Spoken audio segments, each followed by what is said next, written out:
It does take us to our talk of the tape. Can stocks post a fourth consecutive strong year? Well, let's ask our panel. Solis's Dan Greenhouse, New Edge Wealth's Cameron Dawson, iCapital's Sonali Bassett. Great to have everybody with us. Dan, you first. How are we set up for this new year?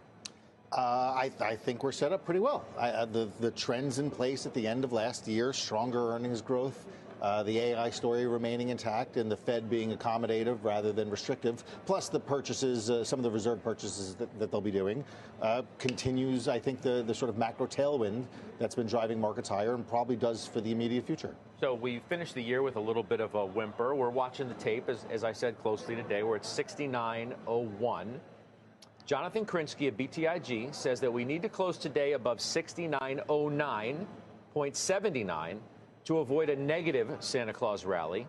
The last 2 years were also negative, and there's never been 3 straight negative Santa Claus rally periods. Yeah, Put any credence in that? I love John Krinsky. So what? So it's never happened before. So what if it happens? So what? Means nothing for how any part of the early year will trade? I don't think it matters one bit. Why do you think we were a little weak into the end of the year?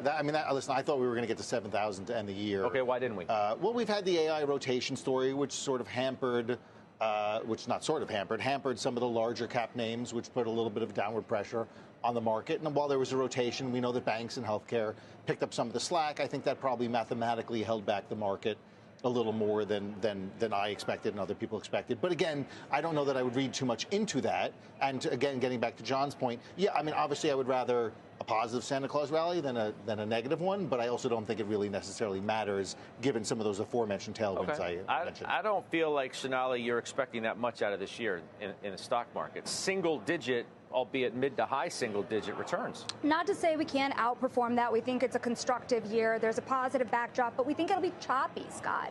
You look at this year, why didn't the market perform at the tail end of last year?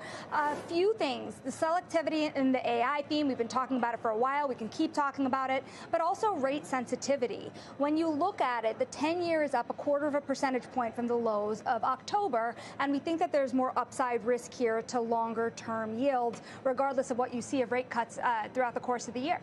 Your fair value range is 72 to 7,400.